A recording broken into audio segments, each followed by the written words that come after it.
The chamber counted down in polite silence, the kind engineered to prevent panic by assuming no one would have the audacity to feel anything.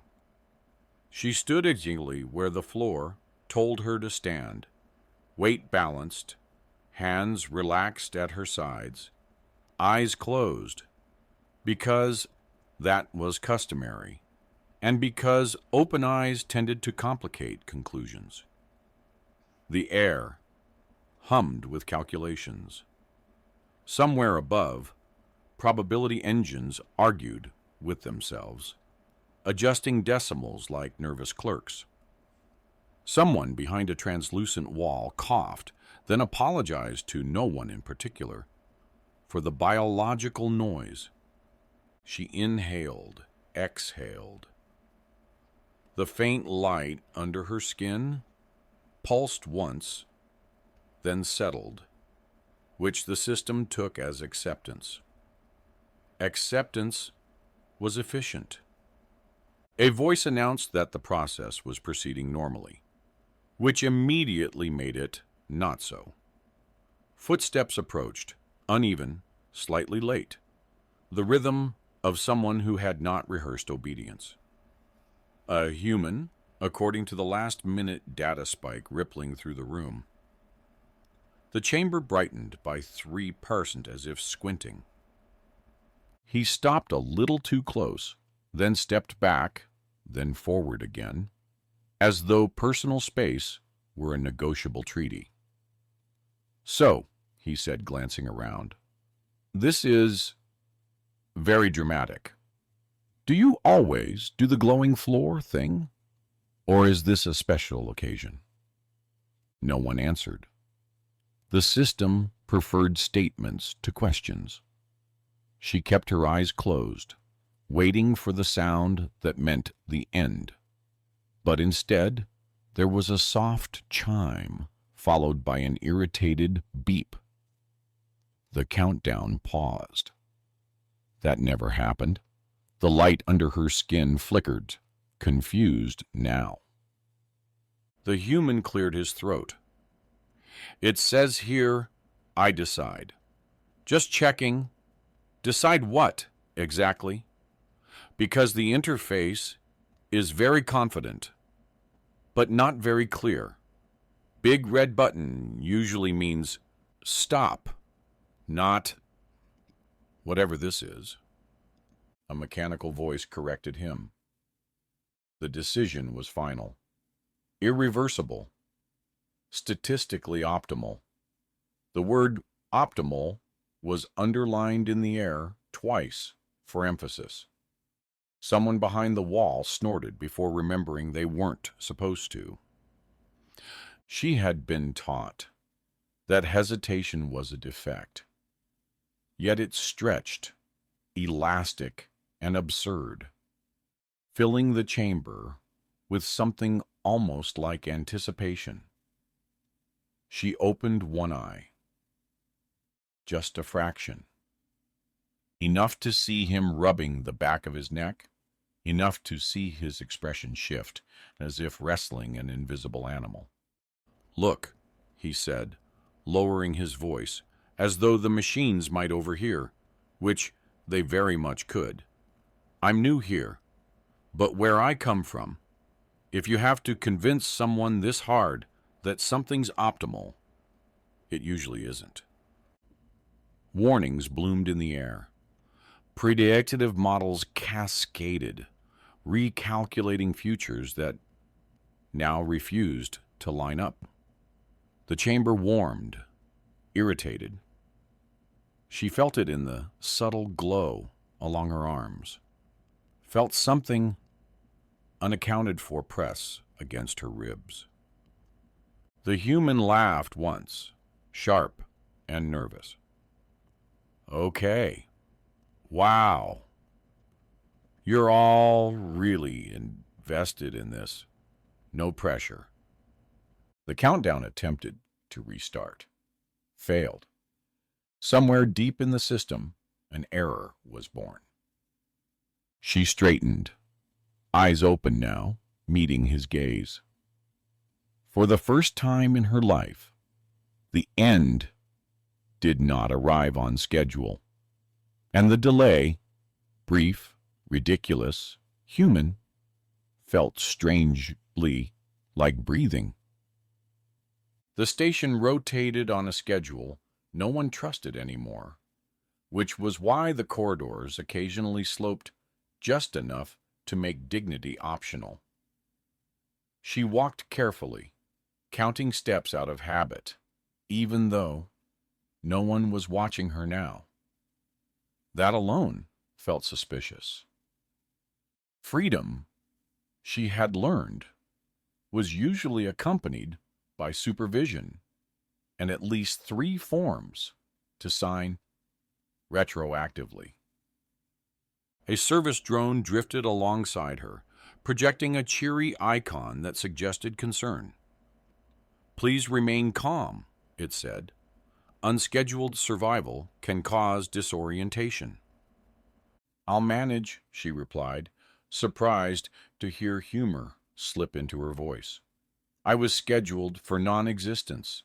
This feels adjacent." The drone paused, ran a calculation, then replied, "That is not an approved comparison," before drifting into a wall and apologizing to it. She reached the observation ring, where the stars slid past like data points that had given up pretending to be important. A human was already there, leaning against the railing, holding a nutrient packet with the wary expression of someone who had lost faith in labels. He noticed her and froze mid-bite. "Oh," he said. "Good. You're upright. That's a plus." She folded her arms, light rippling faintly beneath her skin. "You sound disappointed." No, just recalibrating expectations. Where I come from, people who survive systems like that usually either sue someone or start a religion. I was trying to guess which you'd go for." She considered this. "I don't know what either of those words mean, but they sound inefficient." He laughed, relief escaping him in short bursts. "See? That's why they shouldn't let us near decision-making algorithms. We talk back."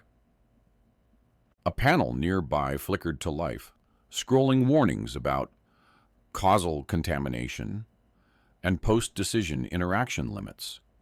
Neither of them read it. The station lights dimmed briefly, a sign that somewhere, something very expensive was having an argument with itself. "I was taught," she said slowly, "that outcomes prove correctness. If you survive, the system failed." "Or," he said, squeezing the packet until it made an alarming noise, "the system learned something and is pretending it didn't." She watched the stars a moment longer. "You changed nothing. You just refused to agree." "Yeah," he said. "We're good at that. It's kind of our brand." An alarm chimed softly, then stopped, embarrassed. The drone from earlier zipped past again, now displaying a warning icon upside down. She laughed before she could stop herself, a sound that startled both of them. The human grinned. "Careful. If they detect joy, they'll start regulating it." She looked at him, really looked this time, and realized that for the first time in her existence, the future was not a line, but a mess. And somehow, the mess was funny. The tribunal room was designed to discourage improvisation, which made it a poor choice for hosting one. The clocks on the walls all disagreed with each other, a feature intended to remind attendees that time was contextual and therefore not to be trusted. She stood in the center circle again, not because she had to, but because no one had told her she didn't. Old habits, like extinct species, lingered longer than expected. A panel of hovering sigils activated, forming a semicircle of authority. They spoke in turns, overlapping slightly, as if consensus were a competitive sport. Her survival was listed as a clerical anomaly. Her continued presence was now categorized as administratively awkward. Awkward, she repeated aloud. Is that before or after? Irreversible. A pause followed. Somewhere a clock chimed the wrong hour, and then pretended it hadn't. A human sat at the far end of the room, legs crossed, spinning a small metal cube between his fingers. He was not supposed to be there. This had been pointed out to him twice. He had ignored it both times. For what it's worth, he said, where I'm from, awkward is usually when things start getting interesting. One of the sigils flickered. Humor is not relevant. That's what my teachers said, he replied. They were wrong, too. The system attempted to reassert narrative control, projecting possible outcomes in the air. None of them settled. The projections jittered, branching into messy, improbable shapes. She felt the faint glow under her skin respond, brighter now, not from fear, but from something dangerously close to curiosity. You are unclassified, the tribunal declared. This state is unsustainable. She tilted her head. So am I to be corrected or deleted? The human raised a hand. Third option, you let it be weird. Silence fell, heavy and offended. A warning alarm began, then cut itself off halfway, as if reconsidering its life choices. One of the sigils dimmed, then quietly rebooted. We do not allow undefined variables, the tribunal said. He smiled. Then you're going to hate us. She laughed. Not sharply, not nervously, but with genuine surprise. The sound echoed, confusing the acoustics, which were tuned for compliance, not amusement. Data streams hiccuped. One clock spun backward in protest. For the first time, the tribunal did not respond immediately. In that gap, small and ridiculous, the future shifted, not with explosions or proclamations, but with an unfiled moment of shared uncertainty. She realized then that progress, real progress, might look less like perfection and more like a room full of very advanced systems quietly admitting they had no idea what to do next. And somehow, that thought made her smile. The station no longer pretended everything was normal, which, oddly, made it calmer. Panels flickered less, alarms learned to clear their throats before speaking, and the clocks had finally agreed to disagree quietly. She moved through the corridors without counting steps now, not because she was brave, but because she kept forgetting, distracted by the novelty of choosing where to go and occasionally choosing wrong. She had discovered that getting lost was survivable. The system had not collapsed, despite its dramatic threats. Instead, it had convened committees, then subcommittees, then a task force whose sole purpose was to argue about whether the previous committees were valid. This pleased the human immensely. Nothing says cultural breakthrough like bureaucracy eating itself, he said, watching a notification spiral endlessly. Her status had been updated from anomaly to case study, which came with better access privileges and worse jokes. She was asked to explain herself often. She never gave the same answer twice. The system logged this as inconsistency. She logged it as practice. They met sometimes in the observation ring, sometimes in places that hadn't existed before her survival created demand for them. Conversation flowed more easily now. She teased him about humans needing humor like oxygen. He countered that her people treated destiny like a strict diet.